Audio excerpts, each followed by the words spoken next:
하나님 말씀은 룻기 4장 1절에서 12절까지 말씀을 제가 봉독하겠습니다. 구약성경 406쪽입니다. 구약성경 406쪽 룻기 4장 1절에서 12절까지 말씀을 제가 봉독하겠습니다.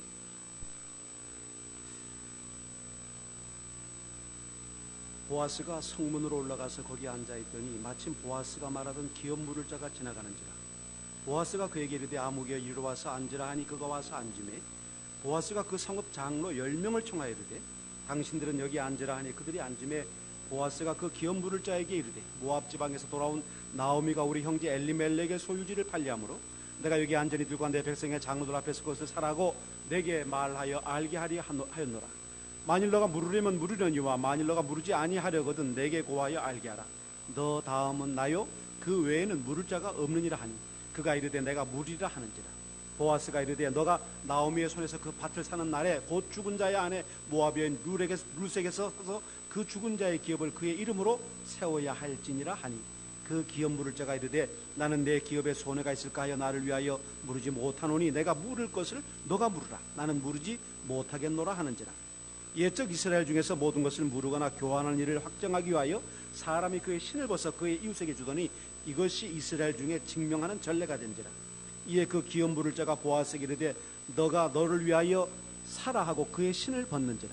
보아스가 장로들과 모든 백성에게 이르되 내가 엘리멜렉과 기련과 말론에게 했던 모든 것을 나오미의 손에서 산 일에 너희가 오늘 증인이 되었고 또 말론의 아내 모압여인 룻을 사서 나의 아내로 맞이하고 그 죽은 자의 기업을 그의 이름으로 세워 그 이름이 그의 형제 중과 그곳 성문에서 끊어지지 아니하게 하며 너희가 오늘 증인이 되었느니라 하니 성문에 있는 모든 백성과 장로들이 이르되 우리가 증인이 되나니 여호와께서 내 집에 들어가는 여인으로 이스라엘의 집을 세우느라 하일거래야 두 사람과 같게 하시고 너가 에브라에서 유력하고 베들레헴에서 유명하게 하시기를 원하며 여호와께서 이 젊은 여자로 말미암아 내게 상속자를 주사 내 집이 다말이 유다에게 낳아준 베레스의 집과 같게 하시기를 원하노라 하니라.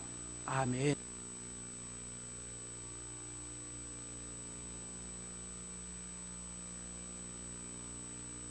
우리 인생에 가장 빛났던 시절,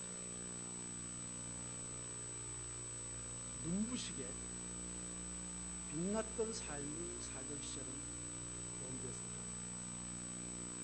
어떤 이들에게는 지금일 수도 있고 어떤 이들에게는 과거의 언제일 수도 있습니다.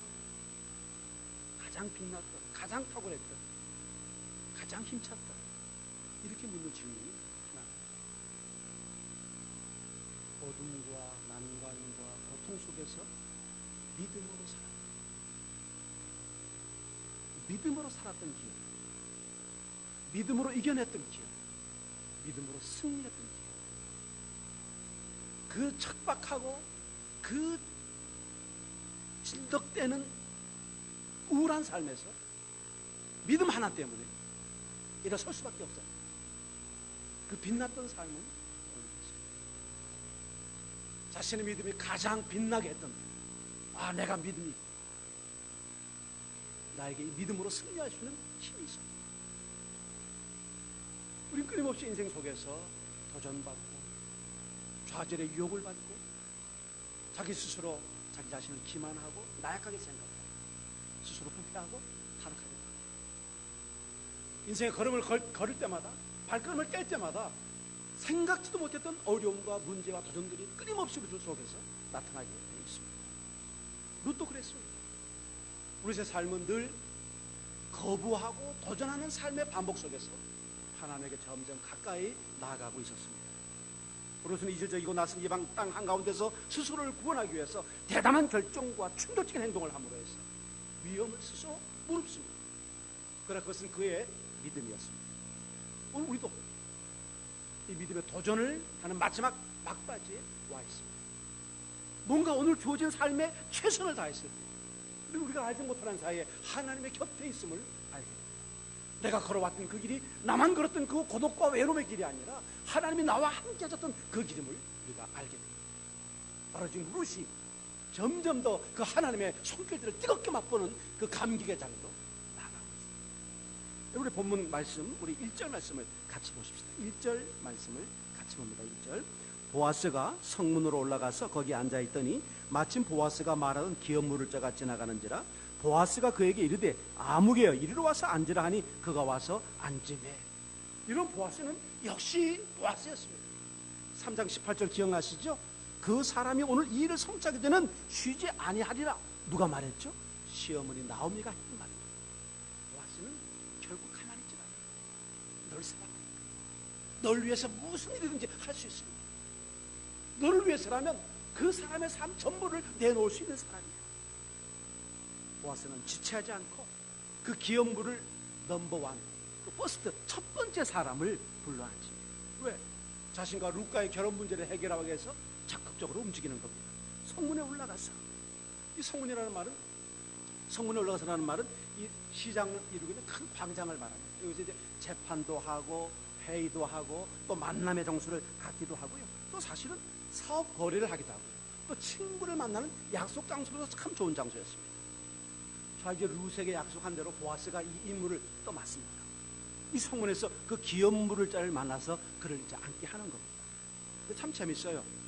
자, 이 기업 물을 자, 이 퍼스트맨의 이름이 뭡니까? 네, 무게. 난 또 아시성은 또 처음 들어보죠. 물론 아비갈도 있지만 아시의 이름은 무게. 무게. 보아스는 분명히 이 남자의 이름을 부르지 않습니다. 가장 가까운 친척인데 이름을 나타내지 않습니다. 익명의 사람으로 무명의 사람 아무개에 이리로 와서 앉으라. 왜 아무개라고 그랬을까요? 남편이 말이죠. 갑자기 자기 와이프한테 말이죠. Honey, my darling. 계속 그런 식으로 부르는 거예요. 나의 영원한 태양, 나의 연인, 나의 장미. 계속 이렇게 마누라를 부르는 거예요. 친구가, 야, 너 미쳤나? 너 자꾸 마누라 이름을 달린, 내 사랑, 내 장미, 나의 태양, 왜 자꾸 이런 식으로 불러? 그러니까 남편이 친구한테 기회도 들고, 야, 마누라 이름이 생각이 안 나. 지금 우리 보아스가 가장 가까운 친척 이름을 몰랐을 거예요. 뭔가 이 사람에게 이름을 드러낼 수 없는 문제가 있다는 것을 상징적으로 보여주고 있습니다. 그리고 성경에는요, 아무개라고 하는 이 종류의 두 종류가 있어요. 이 익명의 사람이. 여기 믿음 좋은 익명의 사람들이 여러분 아실 겁니다. 예수님이 마지막 십자가 달리시기 전에 만찬을 베풀었던 그 만찬 장소를 제공했던 다락방 주인, 그리고 예루살렘 성에 입성했을 때 그 어린 나귀 새끼를 타고 왔을 때 그 어린 나귀 새끼를 제공했던 그 이름 없는 그 인명의 사람 아무개. 성경에 참 믿음 있는 아무개가 많습니다. 반면에 여기 있는 이 룻기 4장 1절에 나오는 이 아무개는 정말 형편없는 사람인 것 같아요. 오늘 우리가 사람을 세울 수도 있고 세우지 않을 수도 있습니다. 여러분, 제가 미국 가서 깜짝 놀란 거는요, LA 우리 손기현 목사님 있는 LA 가서 풀러신 학교를 갔는데, 풀러신 학교 이름 참 우리 한국 목사들 거기 많이 가니까 이름이 익숙하지만 그 풀러라는 건 사람 이름입니다. 그러니까 미국 가보니까 사람 이름의 신학교, 사람 이름의 교회가 참 많아요. 존 메가더 기념교회 이런 식으로 이름을 정하는 거죠. 혹시 이 채플을 우리가 윤태호 기념교회를 할까요? 그럴만 하지 않습니까? 훌륭하지 않아요? 별로 얼굴에 동감이 없는데? 여러분, 사람이 그 사람을 존중하고 세워져서 붙이는 이름은 아름답습니다.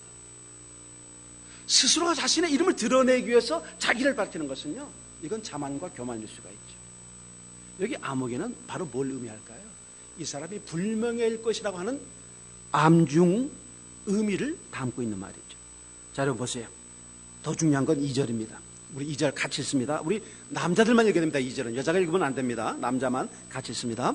보아스가 그 성읍 장로 10명을 청하여 이르되 당신들은 여기 앉으라 하니 그들이 앉으매. 이런 무슨 말입니까? 보아스가요, 적극적으로 이 문제를 해결하기 위해서 장로들 10명을 뭐 하는 거죠? 초청하는 겁니다. 초대하는 겁니다. 어떻게 초대하겠어요?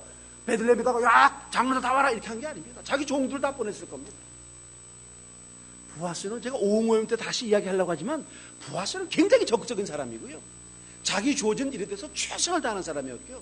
자기 사랑을 위해서는 어떤 희생과 수고도 아끼지 않는 사람이었습니다. 자, 이제 모든 조건은 갖춰졌어요. 이제 이 아무개에게 이 재판에 대한 이 상소에 대한 문제를 얘기하기만 하면 됩니다.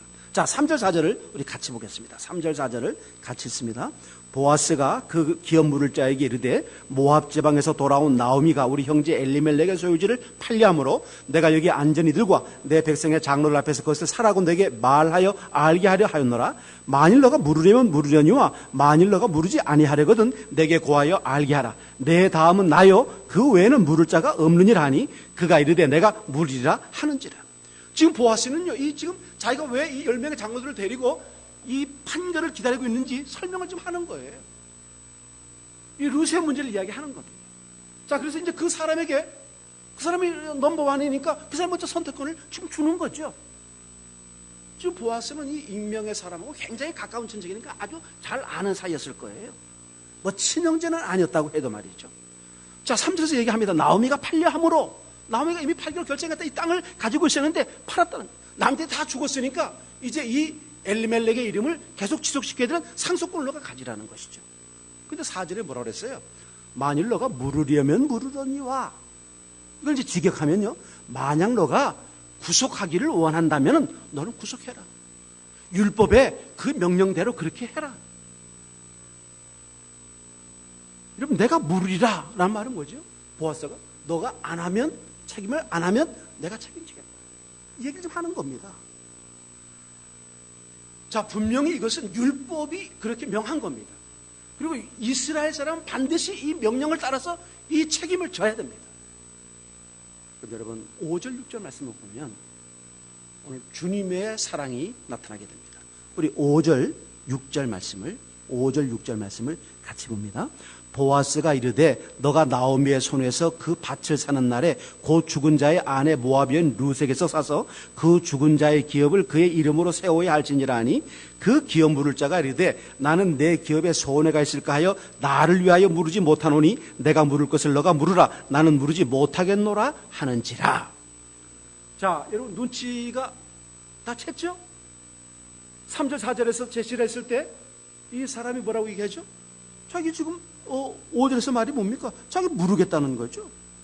4절에서 물으겠다는 거예요. 자기가 이거를 상속받겠다. 왜? 땅을 놓는 거니까. 얼마나 이익이죠? 땅을 놓는 거니까. 그런데 여러분, 다음 카드를 보아스가 냅니다.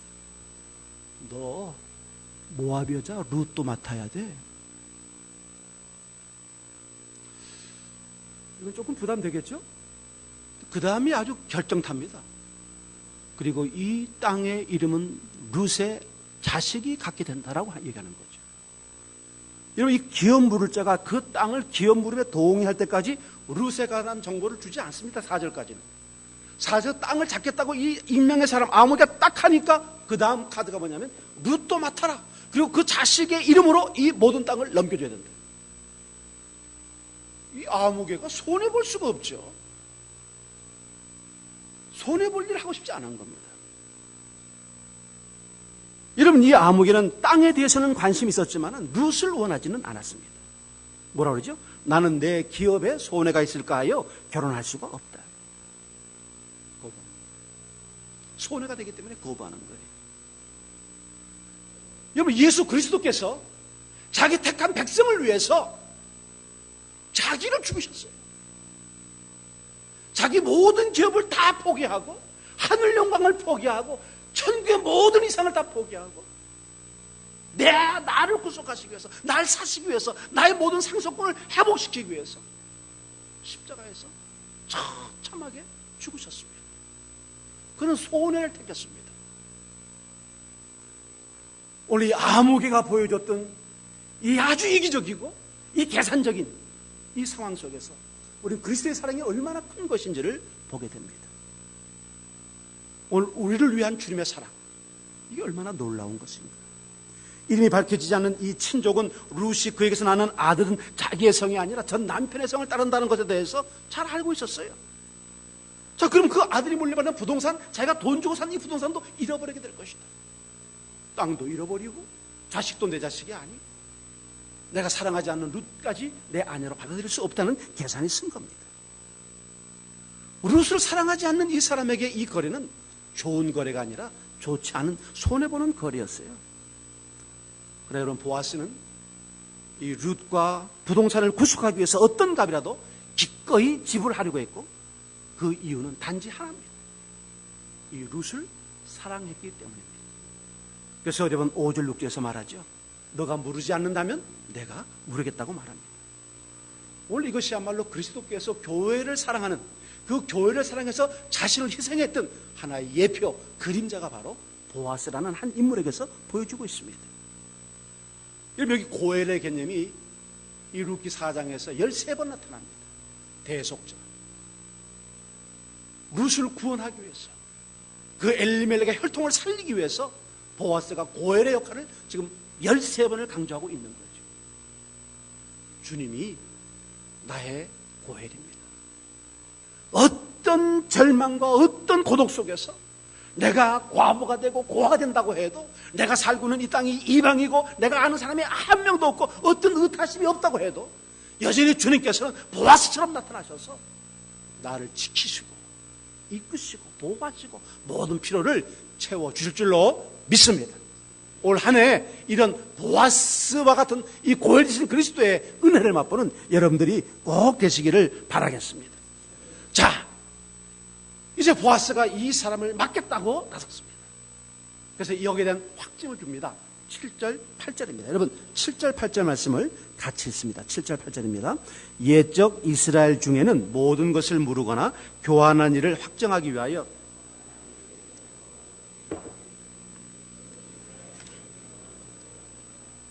옛적 그의 신을 벗는지라. 여러분 7절 말씀 보면 이제 너가 물렀다라고 하는 계약을 위해서요 신발을 벗어주는 거예요. 근데 이 진실은 여기 이렇게 가볍지 않습니다. 왜? 사사시대는 타락한 시대이기 때문에 말씀이 말씀대로 살아있지를 않았어요. 여러분 제가 오늘 띄우라고 그랬는데요, 안 띄워졌는데 신명기, 띄웠네요. 신명기 25장 7절부터 10절입니다.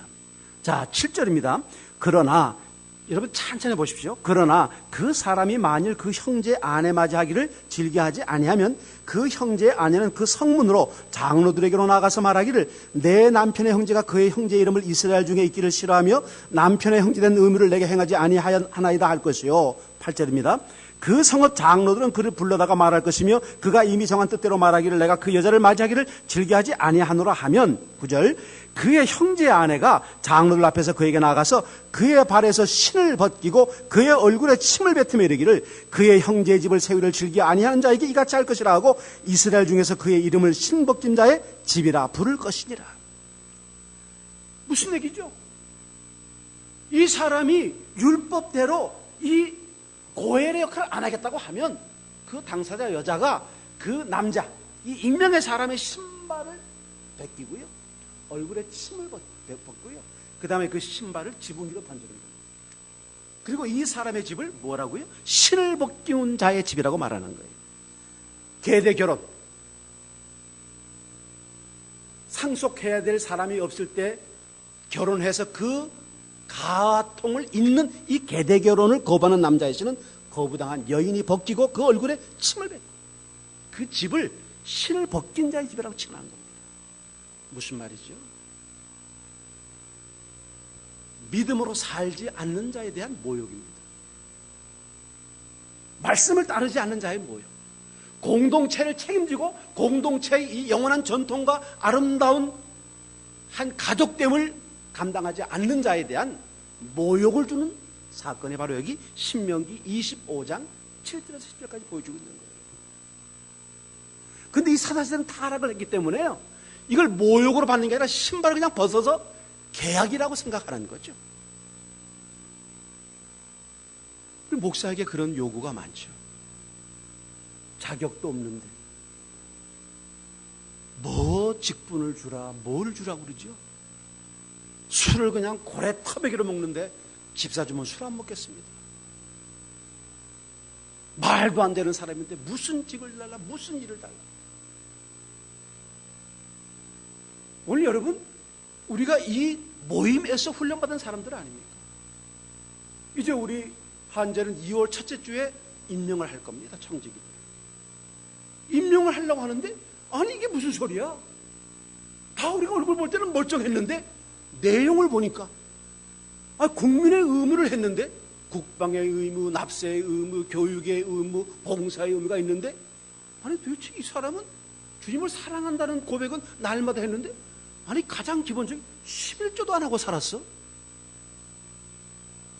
아니 무슨 사람이 11조를 안 해? 아니 이 사람은 주일을 무슨 자기 무슨 괴물 보는 것처럼 이렇게 형편없이 예배를 해? 아니 이 사람은 도대체 성경을 한 번이나 보긴 본 거야? 아니 이 양반은 이 공동체에 있다고 하면서 봉사를 한 가지도 안 할까? 아니 주님 사랑한다고 그렇게 목청을 높여두고만. 여러분 답게 믿음으로 살죠. 제가 어제 설교 제목을 전사님한테 보냈더니 전사님이 다시 문자가 왔어요. 목사님, 답게가 2번 맞습니까? 목사답게 못 살면 모욕을 당합니다. 수모를 당하죠. 멸시를 당합니다. 조롱당합니다. 우리 목사님 참 주님 사랑하지, 이 소리 들어야 되는데요. 우리 목사님 참 돈 좋아하지. 근데 내가 가슴이 떨리네요.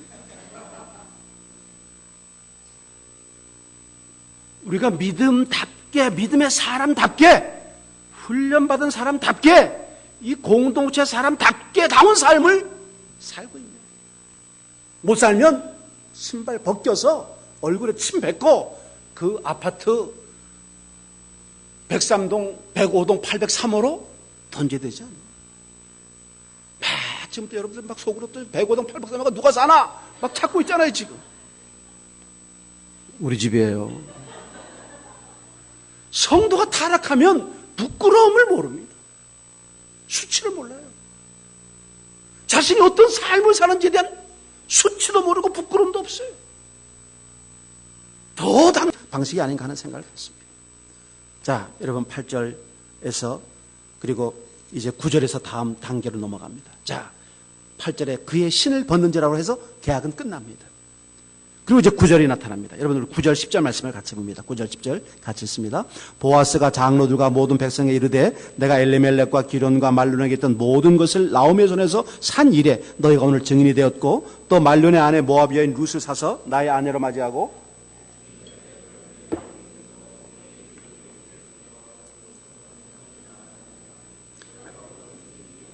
아멘. 여러분 이제 보아스가 이제 선포합니다. 여기 장로들과 모든 백성에게 이 언약이 성취됐다는 것을 선포해요. 근데 중요한 게 또 한 가지 있습니다. 지금 보아스가 이 나오미의 가족을 다 이야기하고 있어요. 나오미 남편 엘리멜렉, 그리고 2 아들, 그리고 룻을 얘기합니다. 근데 한 사람이 빠져 있습니다. 누구죠? 돌아갔던 오르바입니다. 믿음의 길에 돌아서면 이름은 남지 않습니다. 나오미의 요구에 룻은 거부해서 은혜를 입었고, 오르바는 복종해서 손해를 입는 케이스입니다.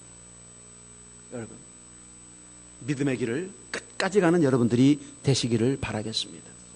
오늘 1장의 모든 인물 가운데 오르바만 빠졌다는 것은 뭘 의미합니까? 선택을 잘못했다는 것이죠. 믿음의 선택을 잘못했다는 것을 의미합니다. 그리고 또 한 가지, 이 타락한 사사시대의 부패함 속에서 가장 돋보이는 것이 뭐냐? 보아스의 신실함입니다. 이 연설 속에서 보아스가 기꺼이 이 엘리멜렉의 모든 집안의 일들을 자신이 떠맡겠다는 것을 보여줍니다. 오늘 보아스에게 배울 점은 설령 우리가 속한 이 사회와 공동체 전체가 하나님의 뜻에 대항하고 타락하고 부패하고 반역적인 삶을 살고 있다고 할지라도, 말씀의 권위가 땅에 떨어져서 말씀이 없는 세상이 되었다고 할지라도, 하나님의 백성은 신실하게 그 말씀을 붙잡고 하나님 앞에 순종하며 살아야 한다는 격려를 보아스가 우리에게 보여주고 있습니다. 여러분 이제 11절 12절 말씀입니다. 우리 11절 12절 말씀을 같이 읽습니다. 성문에 있는 모든 백성과 장로들이 이르되 우리가 증인이 되나니 여호와께서 내 집에 들어가는 여인으로 이스라엘의 집을 세운 라헬과 레아 두 사람과 같게 하시고 너가 에브라에서 유력하고 베들레헴에서 유명하게 하시기를 원하며 여호와께서 이 젊은 여자로 말미암아 내게 상속자를 주사 유다에게서 나와준 베레스의 집과 같게 하시기를 원하노라 하니라. 이제는 11절 12절은 백성과 장로들이 증언과 축복의 메시지를 줍니다. 11절에서 백성과 장로들이 스스로 증인이 되겠다고 선언하고 있습니다. 그리고 축복해 주는 것이죠. 여러분 장로가 누굴 축복합니까? 라헬과 레아 이야기를 하고 있습니다. 왜? 야곱의 두 정실 아내입니다. 그들을 통해서 이스라엘이 확산되었고 12자손을 낳게 됩니다. 라헬과 레아처럼 그 자손이 번영하고 베들레헴에서 아주 유력한 자 보아스나 루처럼 유력한 자가 되기를 축복하고 있는 것이죠. 여기서 에브라에서 유력하고라는 말은 뭐죠? 에브라스는 베들레헴의 옛 이름입니다. 이 두 부부가 결혼해서 베들레헴에서 가장 유력한, 가장 영향력 있는, 가장 강력한, 가장 부유한 삶을 살기를 축복해주고 있는 겁니다. 그리고 12절에서 뭐라고 했습니까? 소년 여자라고 했어요. 여러분 12절 보니까 이 젊은 여자라고 했어요. 이 히브리어는 소년 여자로 되는데 소녀라는 말입니다. 룻이 아주 젊었다는 것을 말해주죠. 다말이 유다에게 낳아준 베레스의 집이라는 말은 다말이 유다에게서 낳아준 베레스 역시 계대 결혼법에 의해서 난 아들입니다. 이 베레스는. 이 베레스 계대 결혼에 대한 이 결과로서 베레스 자손이 아주 번성했는데 이 룻도 보아스가 계대 결혼했으니까 이 자손을 통해서 번성하기를 축복해 주는 것이죠. 두 사람의 아름다운 결혼은 공동체의 축복과 축복을 받습니다. 자, 말씀을 맺겠습니다. 저는 오늘 여기서 세 가지를 요점적으로 말씀을 드리고 싶어요. 그 첫 번째는 뭐냐? 지금도 날 위해서 룻을 위한 보아스의 열정과 사랑과 헌신과 수고처럼 더 탁월한 희생과 수고와 헌신을 아끼지 않는 우리 주님이 있다는 사실, 여러분 그걸 기억해달라는 거예요. 올 한 해 동안 보아스가 룻을 끝까지 지키고 붙잡았고 책임을 다 졌던 것처럼 우리 주님이 내 인생, 내 삶을 책임져 주실 것이다. 어려움도 있고 난관도 있고 생각도 하지 못했던 기가 막힌 일들도 생길 거다. 그러나 염려하지 마시라. 주님이 함께 하신다. 안 될 것 같을 때 될 것이고 낙심할 때 희망을 볼 수 있을 것이고 절망할 때 하나님께서 빛을 보여주실 것이다. 오늘 이것이 이 보아스가 우리에게 주는 하나의 힘입니다. 두 번째는 이야기입니다. 비겁한 삶을 살지 마라. 오늘 김민수 집사님이 내 설교 온 걸 와서 보고 간 것 같아요. 기도하는데 딱 이 기도하기를 저 친구 내 기도 봤나? 여러분 제 강조점이 이겁니다. 이 아무개처럼 이 익명의 사람처럼 비겁한 선택하지 말아요. 익명의 사람이 아닌 유력한 보아스의 삶을 사는 이 자발적 헌신, 자신의 삶 전부를 던져서 룻을 건져내려고 하는 열정. 내가 보아스가 돼야 되겠다. 내가 우리 공동체 보아스가 되어서 보호해주고 사랑해주고 이끌어주고 기회를 주고 내가 유력한 것처럼 그를 유력하게 만들어주고 내가 영향이 있는 것처럼 그 사람을 영향력 있는 삶을 살도록 해준다. 이것이 오늘 우리에게 주는 두 번째 도전이 아닌가 생각합니다. 마지막 세 번째는 여러분 지금까지 한 번도 하나님이 나타나지 않으셨습니다. 1장에서도 주님은 나타나지 않았어요. 2장에서도 메시지는 없습니다. 3장에서도 어떤 언급도 없었어요. 지금까지도 주님께서는 한 말씀도 하지 않습니다. 근데 참 이상하죠. 주님은 나타나지 않았는데 주님이 손을 꼼지락 하셔가지고 이 두 사람을 쫙 모아서 붙여주고 있는 느낌을 갖고 있지 않습니까? 주님이 내 삶의 배후에서 나를 이끄시고 있습니다. 내가 기도해도 응답도 없어요, 주님은. 내가 아무리 눈물로 호소해도 주님 한 번도 말씀하지 않으셔요. 답답하기가 이럴 데가 없습니다. 자식을 위한 내 기도에 하나님은 내 자식을 변화시키지 않아요. 그냥 그대로 있는 거예요. 직장 문제, 취업 문제, 진학 문제,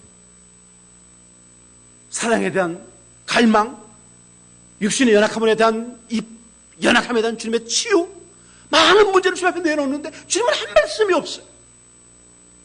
그런데 여러분 믿으시기를 바랍니다.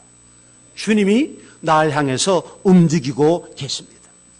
믿음으로 세운 선하고 의로운 뜻은 반드시 이루어지고 맙니다. 결국 우리가 장애가 있다는 것, 어려움이 있다는 것은 하나님에 대한 애정을 확인하고 신뢰를 강하게 하는 과정에 불과하다는 것, 그 사랑을 확증하는 순간이라는 이 사실을 얼마나 놀라운지 몰라요. 여러분, 하나님 침묵할 때 하나님의 손이 움직이고 있다는 것, 하나님 말씀하지 않을 때 하나님의 날개가 나를 감싸고 있다는 것, 오늘 하나님의 은혜를 바라보는 우리 공동체가 되기를 주님의 이름으로 바라겠습니다.